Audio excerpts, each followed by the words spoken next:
सड़क के किनारे एक पुरानी मैप और एक साथ में रखा हुआ पुराना रेडियो मिला।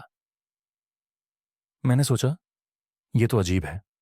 यहां कौन ऐसे सामान छोड़कर गया होगा।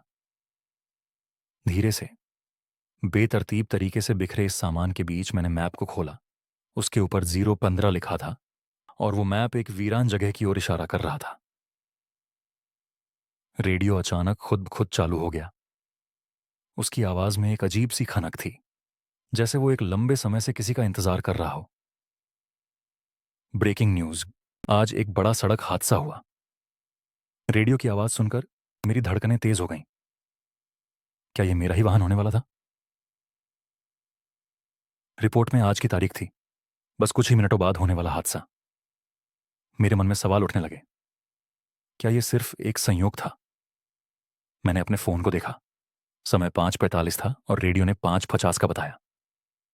मैंने सोच लिया, मुझे यहां से तुरंत निकलना होगा।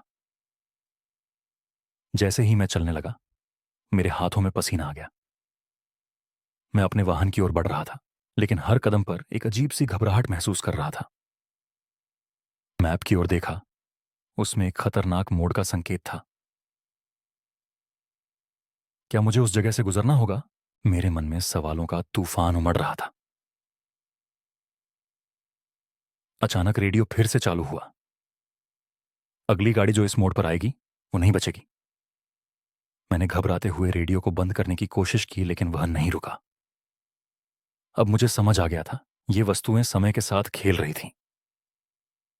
क्या मैं अपने भविष्य को बदल सकता हूं, या इस भयानक हादसे के लिए तैयार रहूं? मैंने अपनी गाड़ी की ओर दौड़ लगाई, सड़कों को देखता हुआ, कहीं कोई खतरा ना हो। मन में बस यही ख्याल था, क्या मैं समय पर बच पाऊंगा? जैसे ही मैंने गाड़ी स्टार्ट की, रेडियो की आवाज फिर से उठी। सिर्फ 1 मिनट बाकी है। ये सुनते ही मेरी सांसें थम गईं। मैंने गाड़ी की स्पीड बढ़ाई। मन में एक अजीब सा डर था, क्या मैं सही समय पर वहां से निकल पाया? अचानक मेरी कार का नंबर प्लेट झिलमिलाने लगा, जैसे वो मुझे वापस खींच रहा हो। मैंने झट से देख, नंबर नहीं था। तब मुझे समझ में आया, ये सब एक योजना थी। क्या मैं अपने भाग्य को बदलने की कोशिश कर रहा था, या बस खुद को और ज्यादा उलझा रहा था? जैसे ही मैं भीड़ भाड़ वाले रास्ते पर पहुंचा, रेडियो में अचानक एक शांति छा गई। क्या मैं बच गया, या ये सिर्फ एक झूठी राहत थी? मैंने गाड़ी रोकी। दिल की धड़कनें सुनाई दे रही थीं। और फिर मुझे याद आया, उस पिछले मोड़ पर एक बड़ा ट्रक खड़ा था। मेरी आंखों के सामने अचानक सब कुछ धुंधला हो गया। क्या मैं सिर्फ खुद को बचाने में सफल हुआ, या फिर डेस्टिनी ने मेरी पराजय सुनिश्चित की थी?